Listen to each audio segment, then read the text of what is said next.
ആളുകൾക്ക് ഇതൊക്കെ കണ്ടാലെങ്കിലും വെളിവ് വെക്കുമോ എന്ന് നമുക്കറിയണ്ടേ.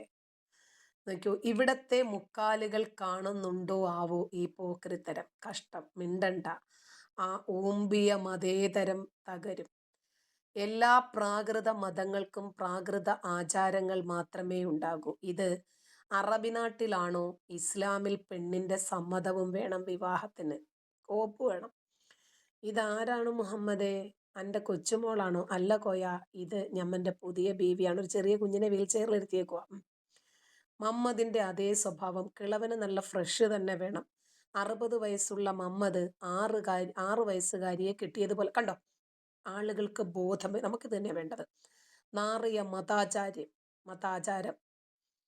അയ്യേ, അറപ്പ് തോന്നുന്ന മുഖം. പണം വാരിക്കോരി കൊടുത്തു കാണും. യോനിക്കൂലി, അങ്ങനെ ഏതാണ്ടല്ലേ പറയുന്നത്. ആ പാവം കുട്ടിയെ ഒരു കിളവന് വിൽക്കുന്ന മനോഹരമായ കാഴ്ച. കഷ്ടം തന്നെ. നരകമതം. ഞമ്മൻ്റെ ആളുകളുടെ സ്ത്രീ സ്വാതന്ത്ര്യമാണിതൊക്കെ. മതം തലയ്ക്ക് പിടിച്ചവർ. ഇവരുടെ ഇടയിൽ നിന്നും വിവരമുള്ളവർ വരാതെ നടക്കില്ല. കേന്ദ്ര ഗവൺമെന്റ് ത്വലാഖ് നിരോധിച്ചതുകൊണ്ട് അത്രയെങ്കിലും സ്ത്രീകൾ സുരക്ഷിതരായി. പാവം മകളെ കൊച്ചിന്റെ അച്ഛന്റെ അപ്പൂപ്പന് കെട്ടിച്ചു കൊടുത്തു. പുരുഷന്റെ അടിമകൾ. ഇതാണ് നബിചര്യ. പാവം ആ ചെറുപ്പക്കാരനായ പുതിയാപ്പിളയുടെ ഒരു ടെൻഷൻ.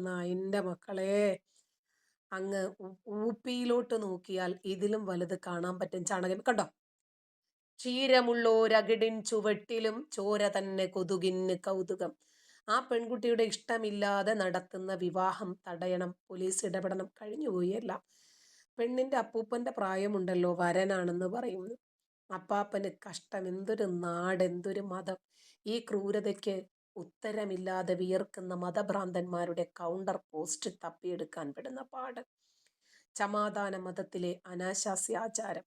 ചുമ്മാതല്ല ആസാം മുഖ്യമന്ത്രി നിയമം കൊണ്ടുവന്നത്. കണ്ടോ, കഷ്ടം. ആ പെണ്ണ് മരിക്കുന്നതാണ് ഇതിനേക്കാളും നല്ലത്. എന്നാലും ഡ്യൂപ്ലിക്കേറ്റുകൾ ഒറിജിനൽ ആവാൻ മരണക്കളി കളിക്കുന്നുണ്ട്. അതിൻ്റെ ഭാഗമാണിത്. എവിടെ ഫെമിനിസ്റ്റുകളും പുരോഗമനവാദികളും? എന്തായാലും ആ പെണ്ണിനെ കിളവൻ അധികകാലം കളിക്കില്ല. കഷ്ടം. ഇതൊക്കെയാണ്. ലിംഗം മുറിച്ച് വികലമാക്കി മതവിവേചനം ആരംഭിച്ചത് സംഘികളല്ല.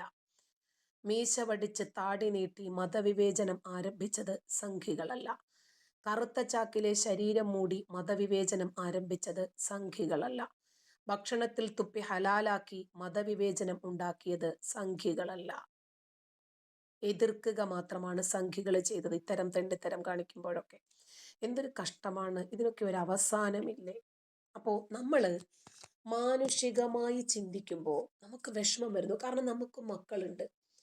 ഇത്രയും ഭ്രാന്തന്മാരായിട്ടുള്ള മതവിശ്വാസികൾ നോക്ക. അടിമ പെണ്ണിനെ നിർബന്ധിപ്പിച്ച് വ്യഭിചാരം ചെയ്യിപ്പിക്കൽ ഇസ്ലാമിനെ സംബന്ധിച്ചിടത്തോളം കുറ്റമല്ല. സ്വഹീഹ് മുസ്ലിം റിപ്പോർട്ട് ചെയ്യുന്നതാണ്. പുസ്തകം 8, 3373 ഹദീസ്. 24 അധ്യായത്തിലെ 33 വചനം വായിച്ചു നോക്കിയാലും നിങ്ങൾക്ക് കാര്യം മനസ്സിലാകും. അപ്പോൾ കല്യാണം കഴിക്കാതെ തന്നെ ഒരു മുസ്ലിം പുരുഷന് അവൻ്റെ അധീനതയിൽ എത്ര അടിമ പെണ്ണുങ്ങളെ വേണമെങ്കിലും വെച്ചുകൊണ്ടിരിക്കുന്നത്. പൈസ കൊടുക്കുന്നു, പെണ്ണിനെ വാങ്ങുന്നു, പിന്നീട് നമ്മുടെ അടിമയാണ്. നമുക്ക് എന്ത് വേണമെങ്കിലും ചെയ്യാം. ഖുർആൻ 23-ല് 5, 6, 70-ല് 29, 30, 4-ൽ 24, 33-ൽ 50, 52, 4-ാം അധ്യായത്തിൽ 3, 4. ഇതൊക്കെ ജസ്റ്റ് ഒന്ന് നോക്കിയാൽ നിങ്ങൾക്ക് ചെറുതായിട്ടെങ്കിലും കാര്യങ്ങളൊന്ന് മനസ്സിലാകും. തൻ്റെ അടിമകളുടെ സൗന്ദര്യം പ്രവാചകൻ ആസ്വദിച്ചു മടുത്തു കഴിഞ്ഞാൽ എക്സ്ചേഞ്ച് ചെയ്യാനും അനുമതിയുണ്ട്. 33-ൽ 52 എൻ്റെ വിശ്വാസം. താങ്കൾക്ക് താല്പര്യമുള്ളവളെ സ്വീകരിക്കാം, അല്ലാത്തവരെ അകറ്റി നിർത്താം. ഇനി അകറ്റി നിർത്തിയവരിൽ നിന്ന് തിരിച്ചെടുക്കണമെങ്കിൽ അതുമാകാം. മൊത്തത്തില് ഭോഗിക്കാൻ വേണ്ടിയിട്ട് മാത്രം ഒരു കളിമതം. ഇനി 4-ാം അധ്യായത്തിന്റെ 24 അനുസരിച്ചിട്ടാണെങ്കിൽ ഭർത്താവ് ജീവിച്ചിരിക്കുന്ന ഒരു പെണ്ണിനെ ഇവർക്ക് അടിമയുമാക്കാം. അവളുമായിട്ട് ഭർത്താവിന്റെ സാന്നിധ്യത്തിൽ സെക്സും ചെയ്യാം. ഇതൊരു ക്രൂരതയാണ്.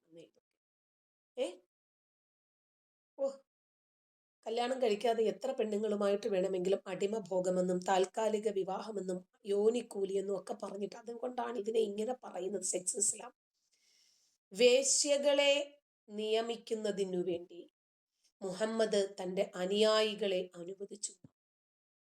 എങ്ങനെ നിയമിക്കാൻ? വേശ്യകളായിട്ട് പെണ്ണുങ്ങളെ ആക്കി മാറ്റാൻ. വ്യഭിചാരം അനുവദിച്ചു കൊടുത്തു. എന്നിട്ട് താൽക്കാലിക വിവാഹം എന്ന പേരില് പെയ്ഡ് പ്രൊമോഷൻ വേറെ ചെയ്തു. യോനിക്കൂലി കൊടുത്തു, കിടന്നു, സുഖിച്ചു, കൂലി കൊടുത്തു പോയി. അങ്ങനെ അറബിക് കല്യാണം എന്ന പേരില്, നിലമ്പൂർ കല്യാണം എന്ന പേരില് കുറെ കാലം നമ്മുടെ നാട്ടിലും ഇതൊക്കെ അരങ്ങേറിയിട്ടുണ്ട് കേട്ടോ. 4-ാം അധ്യായം ഖുർആനിലെ 24-ാമത്തെ വചനം അനുസരിച്ചിട്ട് മുസ്ലിം റിപ്പോർട്ട് ചെയ്യുന്ന 3250-ാമത്തെ ഹദീസും 3248-ാമത്തെ ഹദീസും ഒന്ന് നോക്കിയാൽ മതി. പണ്ട് എന്തെങ്കിലും ബാർട്ടർ സമ്പ്രദായമൊക്കെ ഉണ്ടായിരുന്നില്ലേ? സാധനത്തിന് പകരം സാധനങ്ങൾ കൈമാറ്റം ചെയ്യുന്ന രീതി. കുരുമുളകൊക്കെ വാങ്ങാൻ വരുന്ന കിളവന്മാർക്ക് അറബികളെ, വ്യാപാരികളായിട്ടുള്ള കേരളക്കാർക്ക് അത്തരം വ്യാപാരി അറബികളായിട്ടുള്ള ആളുകളെ ഭയങ്കര പ്രിയമായിരുന്നു. പണമുണ്ടല്ലോ, അവരെ സ്വന്തമായിട്ട് വീട്ടിൽ വിളിച്ചുകൊണ്ട് വരും. എന്നിട്ട് ഒരു 10, 30, 40 കൊല്ലങ്ങൾക്ക് മുമ്പാണ് കേട്ടോ. എന്നിട്ട് അവര് പതിയെ ചെറിയ മക്കളെയൊക്കെ അവരുടെ മുറിയിലേക്ക് ഒന്ന് വിട്ടുകൊടുത്തൊന്ന് സന്തോഷിപ്പിക്കാൻ വേണ്ടിയിട്ട് വിട്ടിട്ട് അവരുടെ പണം കിട്ടും. മക്കളെ വിൽക്കുക, തീറ്റയൊക്കെ കൊടുത്ത് സന്തോഷിപ്പിച്ച്. പ്രധാന ഉദ്ദേശം എന്തെന്നറിയാമോ? വിളമ്പാൻ അയക്കുന്നത് സ്വന്തം മക്കളെ ആയിരിക്കും. കിളവൻ ഇഷ്ടപ്പെട്ടാൽ പിന്നെ ലേലം തുടങ്ങും. അവരുടെ കയ്യിലെ പണമായിരുന്നു ഇവിടത്തെ ആളുകൾക്ക് മുഖ്യം. ഈ ഇറാനിലൊക്കെ ഇപ്പോഴും ഒളിഞ്ഞും തെളിഞ്ഞും ഒക്കെ നിലനിൽക്കുന്നുണ്ട് ഈ ലേല സമ്പ്രദായം. ഒളിയാതെ തന്നെ അവർക്ക് പറ്റും അതൊക്കെ കേട്ടോ. അപ്പൊ അതിലെ പങ്ക് കിട്ടുന്നതിന് വേണ്ടി സ്വന്തം വീട്ടിലെ മാറുമുളച്ചിട്ടില്ലാത്ത പൈതലുകളെ വരെ ഈ കിളവന്മാർക്ക് അറബികൾ വിവാഹം കഴിച്ചു കൊടുത്തിരുന്നു. ലൈംഗിക ബന്ധം എന്ന അർത്ഥം വരുന്ന സെക്സ്, നിക്കാഹ് വിലപേശിയാണ് കെട്ടിയിരുന്നത്. ഈ കാപ്പാട് മീനും കൊണ്ട് പോകുന്ന ഒരാളുണ്ട്. ഞങ്ങളുടെയൊക്കെ വീട്ടിൽ മുമ്പ് മീൻ കൊണ്ടുവന്നിരുന്നത് കക്ഷിയാ. അയാളുടെ ഒരു പെങ്ങൾ ഉണ്ടായിരുന്നു, അത്ര ചെറിയ പെങ്ങൾ. ആ പെങ്ങളെ 10-40 കൊല്ലങ്ങൾക്ക് മുമ്പ് ഒരു അറബിക്ക് കെട്ടിച്ചു. ഈ അറബി കോഴിക്കോട് അന്ന് ഒരു റൂം എടുത്താണ് നിന്നത്. ആ റൂം എടുത്ത് ഈ കൊച്ചിനെ കൊണ്ടുപോയിട്ട് ഫസ്റ്റ് നൈറ്റ്, അന്ന് ആ കൊച്ചിന് 8 വയസ്സാണ് ഉണ്ടായിരുന്നത് അത്ര. അപ്പോൾ ഈ കൊച്ചിന് ഫസ്റ്റ് ദിവസം ഓവർ ബ്ലീഡിങ് ഉണ്ടായി. കൂടുതലൊന്നും ഞാൻ വിശദീകരിച്ച് പറയുന്നില്ല, അതിനുള്ള മനക്കെട്ടി എനിക്കില്ല. ഈ പൈതലിന് ഓവർ ബ്ലീഡിങ് ഉണ്ടായി. വേഗം ഈ പൈതലിനെ എടുത്ത് ആശുപത്രിയിലും കൊണ്ടുപോയി. ഇവർക്ക് ശരിക്കും പണമൊക്കെ കൊടുത്തിട്ട് നാട് വിട്ടു. ഒരു കേസുമില്ല, ഒരു വഴക്കുമില്ല. അവരിന്ന് അത്യാവശ്യം ആ പെങ്ങളും മോളും ഒക്കെ നല്ല രൂപത്തിലാണ് ജീവിക്കുന്നത്. കാരണം അയാളുടെ പണം കിട്ടി. ഈ അറബി കൂടുതൽ കാലം ജീവിച്ചുമില്ല, ചത്തുപോയി എന്നൊക്കെയാണ് പറയുന്നത്. എന്തോ ആവട്ടെ, പണത്തിനു വേണ്ടി എന്തും ചെയ്യും ഇവന്മാര്. ഇതിനകത്തൊന്നും ആവശ്യമില്ലാത്ത കമന്റ് ഇട്ട് കഴിഞ്ഞാൽ ഞാൻ അടിച്ച് പുറത്ത് കളയും പിള്ളേരെ. അതുകൊണ്ട് മര്യാദയ്ക്ക് പറയുന്നത് കേട്ടോ. നിങ്ങൾക്കിനി മനസ്സിലാകാത്ത കാര്യമാണെങ്കിൽ ചോദിച്ചോ, നമ്മൾ പറഞ്ഞു തരാം. ഒരു പക്ഷേ ഇസ്ലാം കാരണം ലോകം മുഴുവനും ഭീഷണിയില്ല അല്ലെന്ന് നിങ്ങൾക്ക് പറയാമോ? രക്ഷപ്പെട്ടത് പന്നിയും പട്ടിയും മാത്രമായിരിക്കും. ആകെ ഇവന്മാരുടെ പിടിയിൽ നിന്ന് രക്ഷപ്പെട്ടിട്ടുള്ളത് ഏക ജീവി പന്നിയാണ്. അല്ലെങ്കിൽ പന്നിയുടെയും മൂലത്തിൽ കമ്പി പഴിപ്പിച്ച് കേട്ടിട്ട് ഇവന്മാര് ചുട്ടു തിന്നേനെ നാറികൾ. ഇവർക്ക് ഒരു ദയയുമില്ലെന്നേ, ആരോടും ഒരു രൂപത്തിലുള്ള ദയമില്ല. എന്നിട്ട് ഇവര് പബ്ലിക്കിൽ വന്നിട്ട് എന്താ മേനി മിനുക്കുന്ന രൂപത്തിലുള്ള വർത്തമാനങ്ങൾ പറയണെന്നറിയാമോ? കത്തിവെച്ച് കൊല്ലും എന്ന് പറഞ്ഞാലും പറയൂ ഉസ്താദേ. ഞാൻ ഈ ദുനിയാവിലെല്ലാവരും എന്നെ കത്തിവെച്ച് കൊല്ലും എന്ന് പറഞ്ഞാലും ഭീകരവാദത്തിന് ഞാൻ കൂട്ടുനിൽക്കില്ല ഒരിക്കലും. അതുകൊണ്ട് എന്തുകൊണ്ട് ഞാൻ മനസ്സിലാക്കിയ പടച്ചോനും ഞാൻ മനസ്സിലാക്കിയ മതത്തിനും എതിരാണ് ഭീകരം. ഒരു അന്യ സമുദായക്കാരനെ ആക്ഷേപിക്കുക, പരിഹസിക്കുക, അത് ഞാൻ കൂട്ടുനിൽക്കുക എന്ന് മാത്രമല്ല, ഒരു കൂട്ടുനിൽക്കുന്നവന് പോലും കൂട്ടുനിൽക്കുക. എല്ലാവരും തീരുമാനിച്ചാൽ ഞാനായിരുന്നു. എന്തുകൊണ്ട്? അത് ഞാൻ മനസ്സിലാക്കിയ മതത്തിനെതിരാണ്. ഞാൻ മനസ്സിലാക്കിയ ഖുർആൻ അറിയാത്തത് കൊണ്ട്. മലപ്പുറത്ത് അതല്ലെങ്കിൽ പറയുന്നത് പള്ളികളെ ഖുർആൻ കുറിച്ച് മനസ്സിലാക്കേണ്ടതുപോലെ മനസ്സിലാക്കിയിട്ടില്ല. ഖുർആൻ മനസ്സിലാക്കേണ്ടതുപോലെ മനസ്സിലാക്കിയത് കൊണ്ടാണ് അലിയാർ കാസിമി ബഹുദൈവ വിശ്വാസികളോടുള്ള സമീപനം എന്താണ് എന്ന് തുറന്നു പറഞ്ഞു. ബഹുദൈവ വിശ്വാസികളെ കണ്ടാൽ കണ്ടെത്തിയിടത്ത് വെച്ച് പിരടിക്ക് കാച്ചണം. അത് ഖുർആൻ പറഞ്ഞതാ. പിന്നെ നമ്മുടെ അലിയാർ കാസിമിയെ സംബന്ധിച്ചിടത്തോളം അത് അദ്ദേഹത്തിന് പൊതുവിൽ അംഗീകരിക്കാൻ പറ്റും. റഹ്മത്തുള്ള കാസിമി മുത്തയിടത്തെ സംബന്ധിച്ചിടത്തോളം അദ്ദേഹം കുറച്ച് മാനവിക മൂല്യങ്ങളൊക്കെ സൂക്ഷിക്കുന്ന ഒരാളാണ് കേട്ടോ. എന്തും വെട്ടിത്തുറന്ന് പറയുന്ന ഒരു പ്രകൃതക്കാരനാണ്. പക്ഷേ ഇവർക്ക് അമുസ്ലിങ്ങളോടുള്ള വെറുപ്പുണ്ടല്ലോ, അവസാനിക്കില്ല. ഇവിടെ ക്രൈസ്തവരാ നമ്മൾ പഠിക്കേണ്ട പാഠം അല്ല പറയുന്നു. ഇവിടെ ക്രൈസ്തവരായ അമേരിക്ക ഇവർക്ക് സഹായികളാണ്. ഇവിടെ പഠിക്കേണ്ട പാഠം യാ അയ്യുഹല്ലദീന ആമനൂ മുഅ്മിനീങ്ങളെ ലാ തത്തഖിദുൽ യഹൂദ വന്നസാറ ഔലിയ, ജൂത നസാറാക്കളെ നിങ്ങൾ ഉറ്റമിത്രങ്ങളാക്കരുത്. ജൂതനെയും ക്രിസ്ത്യാനിയെയും നിങ്ങൾ ഉറ്റമിത്രങ്ങളാക്കരുത്. എന്തെന്നറിയോ? ബഅ്ദുഹും ഔലിയാഉ ബഅ്ദ്, അവർ ഒരു ചിലർ മറ്റൊരു ചിലർക്ക് പരസ്പരം സഹായികളായിരിക്കും. ഇവിടെ നമ്മൾ പഠിക്കേണ്ട പാഠം അല്ല പറയുന്നു. ഖുർആൻ പറയുന്നതല്ലേ അല്ലേ? അപ്പോൾ ഈ അലിയാർ കാസിമി പഠിച്ച ഖുർആനും റഹ്മത്തുള്ള കാസിമി മൂത്തേടം പഠിച്ച ഖുർആനും വേറെയാണെന്ന് പറയാൻ പറ്റുമോ? ഒരാള് പച്ചയായ കാപഠ്യം പുറത്തെടുക്കുന്നു. ഇവരിനെയും മദ്രസകളിൽ എന്താണ് പഠിപ്പിക്കുന്നത് എന്നല്ലേ?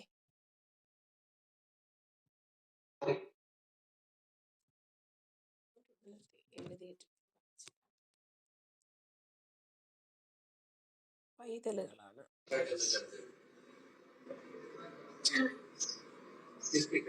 നീ വലുതാകുമ്പോൾ എന്ത് ചെയ്യണം? ജിഹാദ്. ആർക്കെതിരെ? കാഫിറുകൾക്കെതിരെ. ഖുർആനിൽ വിശ്വസിക്കാത്ത മുസ്ലിങ്ങളെ കൊല്ലണോ? അതെ. ദൈവം അനുവദിച്ചാൽ ഞാൻ 41 മക്കയിലേക്ക് തീർത്ഥാടനം നടത്തും. ഞാൻ പറഞ്ഞുതരാമേ.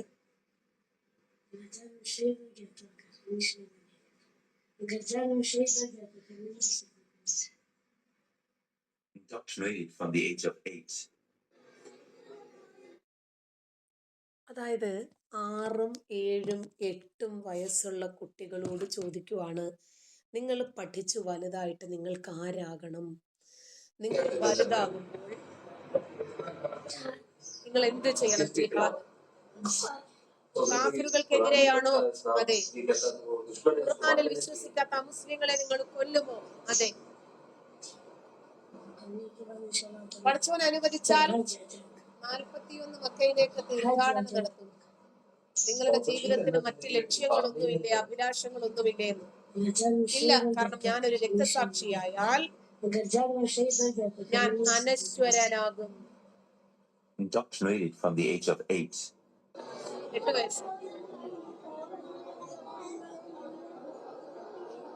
Some seem to be in a trance.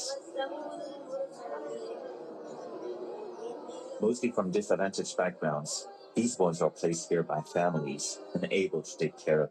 കേരളത്തിൽ പഠിപ്പിക്കുന്നില്ലല്ലോ എന്ന് ബൂമറാങ്. മതം വിട്ടവനെ കൊല്ലാണെന്ന് കേരളത്തിലല്ലടാ പഠിപ്പിക്കുന്നത് ഉസ്താദന്മാര്. മതം വിട്ടവനെ കൊല്ലുന്നത് ഒരു കുറ്റമാണോ? അല്ല. അതൊരു തെറ്റായ കാര്യമാണോ? അല്ല. അത് നമ്മൾ ചെയ്യേണ്ടതാണ്. മതപരമായിട്ടുള്ള ഞങ്ങളുടെ ബാധ്യതയാണ്. കഷ്ടമെന്നല്ലാതെ എന്ത് പറയാനാ? ഇത്രയും വ്യക്തമായി പച്ചയ്ക്ക് എന്താണ് ഖുർആൻ, എന്താണ് ഹദീസ്, എന്താണ് ഇസ്ലാം, അത് തുറന്ന് കാണിച്ചിട്ട് പോലും ഇപ്പോഴും അയ്യോ ശരിയാണോ എന്ന് ചിന്തിക്കുന്ന മലരുകളെ കുറിച്ചിട്ട് എന്തോ പണയാൻ. പടച്ചോനും പിശാചും ഖുർആൻ പറയുന്നത് ഒരാളാ. ഇനി പിശാച് എന്നൊന്നും പറഞ്ഞിട്ട് നിങ്ങൾ വെറുതെ കുട്ടികൾക്ക് മതമാകുന്ന മയക്കുമരുന്ന്, മതമാകുന്ന കറുപ്പ് കുട്ടികൾക്ക് ഇങ്ങനെ നിരന്തരം ഇഞ്ചക്ട് ചെയ്തുകൊണ്ടിരിക്കുക. ഈ മതം ലോകത്തെ നശിപ്പിച്ചു കൊണ്ടിരിക്കുക. പൈതലുകളിലേക്കാണ് ഇവർ ഈ തീവ്രവാദം അടിച്ചേൽപ്പിക്കുന്നത്. തെറ്റായിട്ടുള്ള ചിന്തകൾ കുട്ടികളുടെ തലച്ചോറിലേക്ക് ഇഞ്ചക്ട് ചെയ്ത് അന്യമതസ്ഥരോടുള്ള വെറുപ്പും പകയും ഉൽപ്പാദിപ്പിച്ച് അവരെ സ്വയം ഇല്ലാതാക്കിക്കുവാണ് ഇവര്. ഈ മതത്തിന്റെ പേരെന്താണ്? സമാധാനം. ആർക്ക്? അജ്ഞാതന്മാര് ഇവനെയൊക്കെ കൊണ്ടുപോയി അരിപ്പയാക്കും. ഈ പൈതലുകളെ കുറിച്ച് ആലോചിക്കുമ്പോൾ നമുക്ക് വേദനയാണ്. പക്ഷെ ഈ പൈതലുകളുടെ മാതാപിതാക്കൾക്ക് ഒരു പ്രശ്നവും ഇല്ല. അന്ധവിശ്വാസവും അന്യമത വിരുദ്ധതകളും ഈ കുട്ടികളുടെ തലച്ചോറിലേക്ക് ഇഞ്ചക്ട് ചെയ്ത് വരും തലമുറയെ പോലും നശിപ്പിക്കുക. ഇതിനേക്കാൾ ഇവരൊക്കെ ജനിക്കാതിരുന്നുകൂടി എന്ന് തോന്നിപ്പോകുക. കാരണം ഇവരെയൊക്കെ എന്താക്കിയിട്ടാണ് ഇവരെ വളർത്തിക്കൊണ്ടുവരുന്നത്? നല്ലതും ചീത്തയും തിരിച്ചറിയാനുള്ള പ്രായമാകുന്നതിന് മുമ്പ്, വിവേകവും വിവേചന ബുദ്ധിയും വരുന്നതിന് മുമ്പ് ഈ മക്കളുടെ പഠന സംവിധാനങ്ങൾ കണ്ടു. ഇങ്ങനെയാ പടച്ചോൻ വിചാരിച്ചാൽ ഇവരെയൊക്കെ നന്നാക്കാൻ പറ്റില്ലേ? ഒരു ജനാധിപത്യ മതേതര സമൂഹത്തില് അന്യമതവിശ്വാസികളെ കൊല്ലാൻ ആ ഗ്രന്ഥം പഠിപ്പിക്കുന്നെങ്കിൽ ആ ഗ്രന്ഥം ആ രാജ്യത്ത് അനിവാര്യമാണോ എന്നൊന്ന് ചിന്തിക്കണ്ടേ? ഈ ചെറിയ പ്രായത്തിലെ ഇവരെ ഇത്തരം ഭീകരതകൾ പഠിപ്പിച്ചാൽ വളർന്നു വരുമ്പോഴേക്ക് ഇവരെ ഒസാമ ബിൻ ലാദനും യഹിയ സിൻവാറും ഒക്കെ ആയിരിക്കട്ടെ? നമ്മുടെ കുട്ടികള് തീപ്പെട്ടിപ്പടവും സിഗരറ്റ് കൂടിന്റെ കവറും ഒക്കെ പഠിച്ച് പറക്കി കളിച്ചുകൊണ്ട് നടക്കേണ്ടുന്ന പ്രായം. ആ പ്രായത്തിലാണ് ആരാന്റെ കഴുത്തെങ്ങനെ എടുക്കാം, എങ്ങനെയാണ് ബഹുദൈവ വിശ്വാസികളെ ബലി കൊടുക്കേണ്ടത് എന്ന് പഠിപ്പിക്കുന്ന ഈ മാരകമായിട്ടുള്ള അപകടകരമായിട്ടുള്ള പഠന സംവിധാനങ്ങളെ വളർത്തിക്കൊണ്ടുവരുന്നത് നമ്മുടെയൊക്കെ നികുതിപ്പണത്തിലൂടെയാണെന്ന് കൂടി അറിയുമ്പോൾ ഒന്ന് ആലോചിച്ച് നോക്കി. എന്തൊരു ദുഷ്ട ചിന്താഗതിയാണ് ഈ കുഞ്ഞുങ്ങളുടെ മനസ്സുകളിലേക്ക് ഇവർ നിറച്ചു വെക്കുന്നത്. അവര് പരസ്പരം കളിച്ചും സഹായിച്ചും സഹകരിച്ചും സ്നേഹം കൊടുത്തും സ്നേഹം വാങ്ങിയും വളരേണ്ടുന്ന മക്കൾ.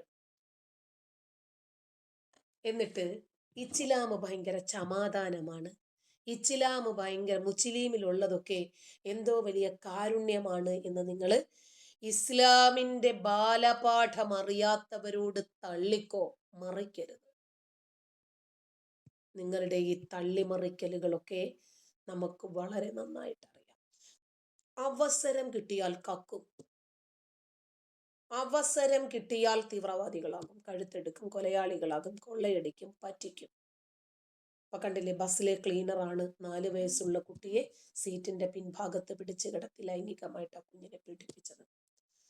അവസരം മാത്രമേ ഉള്ളൂ ഇവർക്കില്ലാതെ പോകുന്നത്, ഒരു അവസരത്തിന്റെ അഭാവം മാത്രം. ഒരുത്തൻ വളരെ തന്ത്രപൂർവം കക്കുന്നത് നിങ്ങളൊന്ന് കണ്ടുവയ്ക്കാം.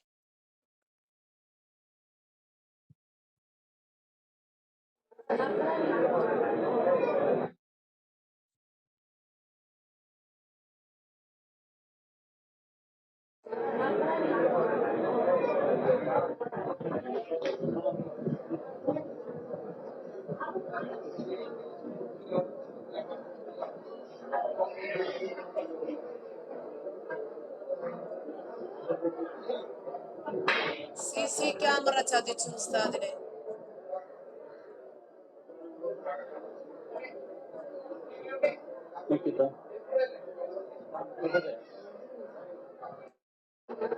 മനസ്സിലായില്ലേ? ഒരു നൂലിന്റെ അറ്റത്ത് ചക്കക്കറയോ പശയോ എന്തെങ്കിലും ആയിരിക്കും, അത് പതിയെ വഞ്ചിക്കകത്തേക്ക് ഇടുക. എന്നിട്ട് നോട്ടുകൾ അതിനകത്തേക്ക് കയറി വരും, പതിയെ വലിക്കുക, ഒന്നും അറിയാതെ പിന്നെയും ഭക്തിസാന്ദ്രമായിട്ട് ദിക്റുകളും സ്വലാത്തുകളും ഒക്കെ ചൊല്ലി നിൽക്കുക. എന്ത് ചെയ്യാനാണ്?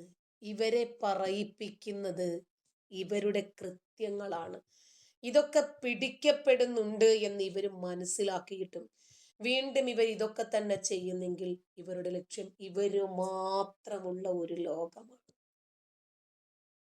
എവിടെ തിരിഞ്ഞൊന്നു നോക്കിയാലും അവിടെല്ലാം മുറിയന്മാര് മാത്രമേ പാടുള്ളൂ.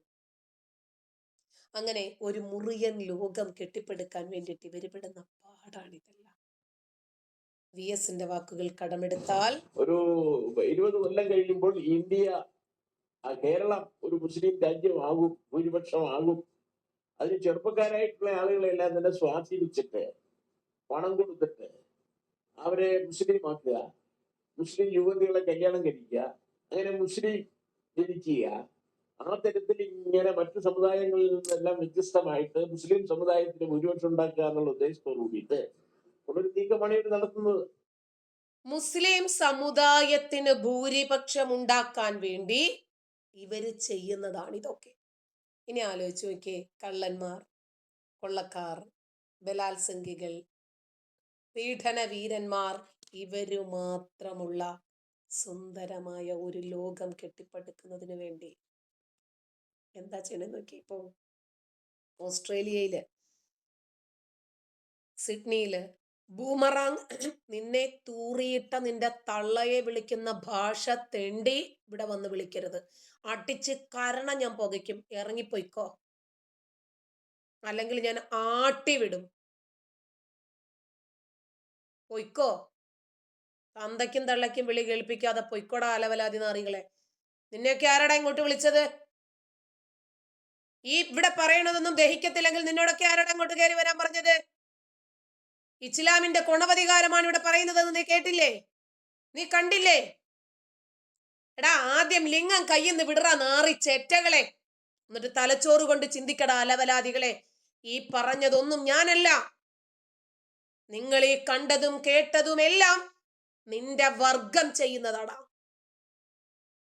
ബസ്സിൽ 4 വയസ്സുകാരിയെ പിടിച്ചു പീഡിപ്പിച്ചതടക്കം നിന്റെ വർഗം ചെയ്യുന്ന കൊണവധികാരമായി കേട്ടതെല്ലാം. ഇപ്പൊ ഓസ്ട്രേലിയയിലെ ഒരു വാപ്പായും മോനും കൂടി 72 ഹൂറികളുമായി വിശപ്പുള്ള യോനിയും മുഴുത്ത മാറിടവും നോക്കി ഇറങ്ങിയതാ. അവനൊക്കെ വന്ന ഫണ്ടുകൾ കണ്ടിരുന്നോ? നീയൊക്കെ എന്തുവാടാ ഈ സോഷ്യൽ മീഡിയയിൽ ഇരുന്ന് ഉണ്ടാക്കുന്നത്? ഈ ലോകത്ത് നടക്കുന്ന നിന്റെ സമുദായം ചെയ്യുന്ന എന്തെങ്കിലും തെണ്ടിത്തരങ്ങള്, തന്തയില്ലായ്മകള്, പല തന്തയ്ക്കുണ്ടായ സ്വഭാവങ്ങൾ നീയൊക്കെ കാണുന്നുണ്ടോടാ നാറികളെ? അതൊക്കെ ഒന്ന് കാണണം, ഇടയ്ക്കെങ്കിലും ഒന്ന് കാണണം. മറ്റുള്ളവരെ വന്ന് തന്തയ്ക്കും തള്ളയ്ക്കും വിളിക്കുമ്പോ നിന്റെയൊക്കെ തള്ളമാരോട് ചോദിച്ചിട്ട് നിന്റെയൊക്കെ തന്ത ഒരുത്തനാണെന്നൊന്ന് ഉറപ്പ് വരുത്തിയിട്ട് വരണം കേട്ടോ. അല്ലെങ്കിൽ ചത്തുപോയെങ്കിൽ കുഴിയിൽ നിന്ന് തോണ്ടിയെടുത്തിട്ട് നിന്റെയൊക്കെ മുമ്പിൽ കൊണ്ടുവന്ന് ഞാൻ നിർത്തും അലവലാദികളെ. ഈ പറയുന്നതെല്ലാം നിന്റെ മതഗ്രന്ഥത്തിൽ പറഞ്ഞതും നിന്റെ മതയോളികൾ പറയുന്നതും ചെയ്യുന്നതും കാണിക്കുന്നതുമാണ്. അതിന് എൻ്റെ മെക്കിട്ട് കയറിയിട്ട് കാര്യമില്ല. എന്നെ തന്തയ്ക്ക് വിളിച്ചാൽ ഞാൻ നിന്റെയൊക്കെ തന്തയുടെ തന്തയ്ക്ക് വിളിക്കും കേട്ടോ. എനിക്ക് കാമോനെ, പൂമോനെ, രാഷ്മോനെ അതൊന്നും വഴങ്ങത്തില്ല, അതൊന്നും പറഞ്ഞ് ശീലമില്ല. പക്ഷേ പറയാവുന്നതിന്റെ പരമാവധി ഇതാ, എന്നെ തന്തയ്ക്ക് വിളിച്ചാൽ നിന്നെയും തന്തയ്ക്ക് വിളിക്കും കേട്ടോ. മുഹമ്മദ് ഫർഹാൻ അല്ല, നായ നിന്റെ ഉമ്മായടുത്ത് വന്ന് ചെയ്തതാണോ അതോ നിന്റെ വാപ്പ പട്ടിയെ പോയി ചെയ്തപ്പോ ഉണ്ടായതാണോ? നീ ഒന്ന് ഉമ്മായോടും വാപ്പായോടും ചോദിച്ചിട്ട് മുഹമ്മദ് ഫർഹാൻ ഒന്ന് ഉറപ്പ് വരുത്തിയിട്ട് വരണം കേട്ടോ. അസ്ഹറെ, ഞാൻ ചത്താൽ എവിടെ കൊടുക്കണമെന്ന് ഞാൻ ആലോചിച്ചോളാം. എന്തായാലും നമ്മുടെ നബി അണ്ണനെ പോലെ കിടന്ന് പുഴുക്കത്തില്ല കേട്ടോ. മെഡിക്കൽ കോളേജിൽ കൊടുക്കാൻ നിന്റെ അനുവാദം എന്തിനാടാ എനിക്ക്? നീ ആരാടാ? എൻ്റെ വാപ്പയോ? ആദ്യം ഒരു വ്യക്തിയിൽ അധിഷ്ഠിതമായിട്ടുള്ള സ്വാതന്ത്ര്യങ്ങൾ എന്താണ് എന്ന് ഒന്ന് മനസ്സിലാക്കണം കേട്ടോ. മറ്റൊരാളോട് നിന്റെ ഡെഡ് ബോഡി മെഡിക്കൽ കോളേജിൽ കൊടുത്തേക്കുന്നൊക്കെ ഒരാൾക്ക് വേറൊരാൾക്ക് വന്ന് പറയാൻ പറ്റുമോ? മദ്രസയിൽ പോയിട്ട് ഉസ്താദിന് കമിഴ്ന്ന് കിടന്ന് കൊടുത്തതുകൊണ്ടേ മര്യാദകളൊന്നും പഠിക്കാൻ പറ്റിയിട്ടില്ല. അതുകൊണ്ടാ മനുഷ്യാവകാശങ്ങളും എന്താണ് എന്ന് പഠിക്കാൻ പറ്റാത്തത്. അതുകൊണ്ടാ വേറൊരാളോട് നിർദ്ദേശിക്കാൻ നീ ആരടാ തേണ്ടി? നിന്റേത് കൊണ്ട് ഉസ്താദന്മാർക്ക് കൊടുക്കടാ, ഉസ്താദന്മാര് ശവഭോഗം നടത്തി പഠിക്കട്ടാ. അപ്പോ ഇവിടെ ഓസ്ട്രേലിയയില് ബോണ്ടി ബീച്ചിലെ ആക്രമണമുണ്ടല്ലോ, ഒരു വാപ്പായും മോനും കൂടി ഇറങ്ങി തിരിച്ചതാ. അതുവരെയുള്ള സ്വപ്നങ്ങൾ സാക്ഷാത്കരിക്കുന്നതിനു വേണ്ടി. വാപ്പാക്ക്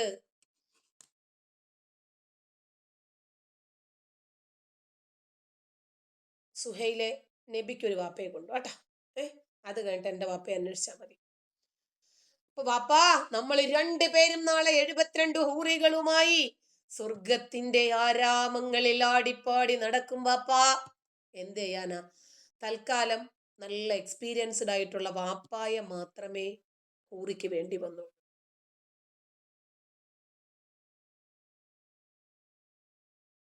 മുഹമ്മദ് ഫർഹാനെ, നിന്റെ തന്തയെ വിളിക്കുന്ന വിളി ഇവിടെ വന്ന് വിളിക്കണ്ട കേട്ടോ. വാപ്പായെ വിളിക്കുന്ന വിളിയേ ഇവിടെ വിളിക്കണ്ട. ചെന്ന് കയറി കൊടുക്ക, ഇവിടെ കയറണ്ട. ഇവിടെ കയറിയാലേ അട്ടിച്ച് കാലിയം തല്ലി പിടിക്കും, പോയിക്കോ. അങ്ങനെ വളരെ എക്സ്പീരിയൻസ്ഡ് ആയിട്ടുള്ള വാപ്പായെ ഹൂറികൾ കൊണ്ടുപോയി. മോൻ ICUവിൽ നിന്ന് ഇപ്പോൾ ഉണർന്നിട്ടുണ്ട്. മോനെ ഉണർത്തിക്കൊണ്ടിരിക്കുവാണ് ഇപ്പോൾ ഓസ്ട്രേലിയയിലെ അന്വേഷണ സംഘം ശരി പോട്ടെ. അപ്പോ ഇവനെയൊക്കെ വാരിക്കോരി സഹായിച്ചത് ആരാണെന്ന് അറിയണ്ടേ? അതറിയുമ്പോഴാണ് എന്തുകൊണ്ടാണ് ഇവരിങ്ങനെ മാറുന്നത് എന്ന് നമുക്ക് മനസ്സിലാക്കാൻ പറ്റുന്നത്. അതായത് ഇവരെന്തുകൊണ്ടാണ് പരസ്പരം കൊല്ലാനും ചാവാനും തയ്യാറാകുന്നത്?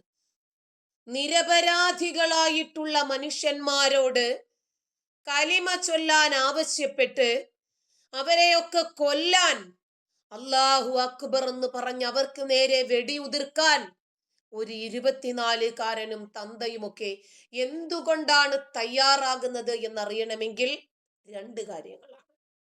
ഒന്ന്, അവർക്ക് കിട്ടുന്ന വിശപ്പുള്ള യോനിയും വളയാത്ത ലിംഗവുമാണ് അവരുടെ ലക്ഷ്യം. ഒന്ന്.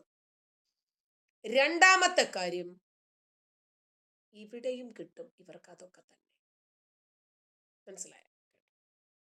നമസ്കാരം. കഴിഞ്ഞ ദിവസം ഓസ്ട്രേലിയയിലെ സിഡ്നിയിൽ ഹനൂക്ക ചടങ്ങിനിടയിൽ 2 തീവ്രവാദികൾ നടത്തിയ ആക്രമണത്തിൽ 16-ലധികം പേർ കൊല്ലപ്പെട്ട സംഭവത്തിൽ ശരിക്കും താരമായി മാറിയത് അഹമ്മദ് അൽ അഹമ്മദ് എന്ന സിറിയൻ വംശജനായിരുന്നു. സഹായിക്കാൻ അതൊരു പഴക്കച്ചവടക്കാരനായിരുന്നു. ഈ കാഴ്ച കണ്ടു തീവ്രവാദി നമ്മൾ പറയില്ലേ, കൊന്നവനും കൊല്ലപ്പെട്ടവനും സ്വർഗത്തിലാണ്. കാരണം അള്ളാഹു ഏറ്റെടുത്തിരിക്കുന്ന ദൗത്യം തന്നെ നിങ്ങളെ സൃഷ്ടിച്ചത് എന്തിനാ? കൊല്ലുക, കൊല്ലപ്പെടുക എന്നതിനു വേണ്ടിയാണ്. അപ്പൊ കൊന്നവന്റെ പേരെന്താണ്? സാജിദ് അക്രം, നവീദ് അക്രം. 2 പേരും അല്ലാഹു അക്ബർ എന്ന് പറഞ്ഞിട്ടാണ് 50ഓളം വെടികൾ ഉതിർത്തത്. അപ്പോൾ 100 കണക്കിന് ആളുകളെ കൊല്ലാൻ ഒരു കാറ് നിറയെ സ്ഫോടക വസ്തുക്കളുമായി വന്ന ഇവന്മാരെ തടഞ്ഞു നിർത്തിയതാരാ? അതും ഒരു അഹമ്മദാ. അവനും അല്ലാഹു അക്ബർ എന്ന് പറഞ്ഞിട്ട് തന്നെയാ തടഞ്ഞു നിർത്താൻ വന്നത്. പക്ഷേ അവന് ഹൂറികളെ വേണ്ടായിരുന്നു. ഈ ലോകത്ത് മനുഷ്യന്മാര് പരസ്പരം വിശ്വസിച്ച്, സഹകരിച്ച്, സ്നേഹിച്ച് ജീവിക്കണം എന്ന് ഈ അഹമ്മദ് ആഗ്രഹിച്ചു. ഈ അഹമ്മദ് അദ്ദേഹം പെട്ടെന്ന് ഒരു മരത്തിന്റെ മറവിൽ മറിഞ്ഞതിന് ശേഷം ഒരു തോക്കുധാരിയെ കീഴ്പ്പെടുത്തുന്നത്, അതായത് കൈകൾ മാത്രം ഉപയോഗിച്ചുകൊണ്ട്, അദ്ദേഹത്തിന്റെ കയ്യിൽ ആയുധം ഒന്നുമില്ല, അദ്ദേഹം വഴിയാത്രക്കാരനായിരുന്നു. ഓടിച്ചത് അയാളുടെ തോക്ക് പിടിച്ചു വാങ്ങി ആ തീവ്രവാദിക്ക് നേരെ തോക്ക് ചൂണ്ടുന്നത് നമ്മൾ കണ്ടതാണ്. അതിനിടെ 2 തീവ്രവാദികൾ ഒരാൾ അദ്ദേഹത്തിന്റെ കൈകൾക്ക് നേരെ വെടിവെക്കുകയും ചെയ്തിട്ടുണ്ടായിരുന്നു. അഹമ്മദ് അൽ അഹമ്മദ് ഇപ്പോൾ ആശുപത്രിയിൽ ചികിത്സയിലാണ്. ഇപ്പോൾ ഏറ്റവും ഒടുവിലായി പുറത്തു വരുന്ന ഒരു വിവരം, ഈ പാവം മനുഷ്യനെ സഹായിക്കുന്നതിനായി ഒരു ക്രൗഡ് ഫണ്ടിങ് നടത്താൻ പല സംഘടനകളും ചേർന്ന് തീരുമാനിച്ചിരുന്നു. 1.3 മില്യൺ ഡോളറാണ് ആദ്യ ദിവസം തന്നെ ഇതിനായി അഹമ്മദ് അൽ അഹമ്മദിന് ലഭിച്ചിരിക്കുന്നത്. അതായത് ഏതാണ്ട് 12 കോടി രൂപ അടുപ്പിച്ചുള്ള തുകയാണ്. ഇന്ത്യൻ രൂപ വെച്ച് നോക്കുമ്പോൾ 12 കോടി അടുപ്പിച്ചുള്ള തുകയാണ് അഹമ്മദ് അൽ അഹമ്മദിന്. കുളപ്പുള്ളി, എനിക്ക് ഞാനാകാനേ പറ്റൂ, മറ്റൊരാളെ ഡ്യൂപ്ലിക്കേറ്റ് ചെയ്യുന്നത് എനിക്ക് ഇഷ്ടമല്ല. അപ്പോൾ നിങ്ങൾക്കിഷ്ടം ആരെ കേൾക്കാനാണോ അവിടെ പോയി കേൾക്കുക. നിങ്ങളെ ഇവിടെ ആരും നിർബന്ധിച്ചിട്ട് കൊണ്ടുവന്നിട്ടില്ലല്ലോ. നിങ്ങൾ എന്നെ ഇഷ്ടപ്പെട്ടേ പറ്റുള്ളൂ എന്ന് ഞാൻ നിങ്ങളോട് പറഞ്ഞു ഇല്ലല്ലോ. നിങ്ങൾക്ക് ഇഷ്ടമുള്ളവരെ നിങ്ങൾ കേട്ടാൽ മതി. പിന്നെ എൻ്റെ ശൈലി ഇതാണ്. എന്നെ തന്തയ്ക്ക് വിളിച്ചാൽ ഞാനും ചിലപ്പോൾ തിരിച്ച് തന്തയ്ക്ക് വിളിച്ചെന്നിരിക്കും. കേൾക്കാൻ പറ്റുന്നവർ നിന്ന് കേട്ടാൽ മതി. എല്ലാവരും കേൾക്കണമെന്ന് യാതൊരു നിർബന്ധവുമില്ല. സഹായമായി ആദ്യ ദിവസം ലഭിച്ചിരിക്കുന്നത്. മാത്രമല്ല ഇവിടെ ശ്രദ്ധിക്കേണ്ട മറ്റൊരു വളരെ പ്രധാനപ്പെട്ട കാര്യം, മുസ്ലിം വംശജനായ അഹമ്മദ് അൽ അഹമ്മദിനായി ഇത്രയധികം പണം അയച്ചത് ആരാണെന്ന് ചോദിച്ചാൽ അതെല്ലാം ജൂത വംശജനാണ്. ജൂത വംശജരുടെ അന്ത്യം കാണുന്നതിന് വേണ്ടി പോരാട്ടം നടത്തുന്ന മുസ്ലിം തീവ്രവാദ സംഘടനകൾ നിരവധിയാണ് ഈ ലോകത്തുള്ളത്. ഹമാസ്, ഹിസ്ബുള്ളയൊക്കെ പോലെയുള്ള സംഘടനകളെല്ലാം തന്നെ അവരുടെ പ്രധാന മുദ്രാവാക്യം തന്നെ ഇതാണ്. അങ്ങനെയുള്ള ആ സമുദായത്തിൽപ്പെട്ട ഒരാളിന് വേണ്ടിയാണ് ജൂത വംശജരായ ലോകമെമ്പാടുമുള്ള ധനികന്മാർ മാത്രമല്ല സാധാരണക്കാര ആളുകളൊക്കെ തന്നെ വലിയ തോതിൽ ക്രൗഡ് ഫണ്ടിങ്ങിൽ പങ്കെടുക്കുകയും വലിയ വലിയ തുകകൾ പലരും അയക്കുകയും ചെയ്തു.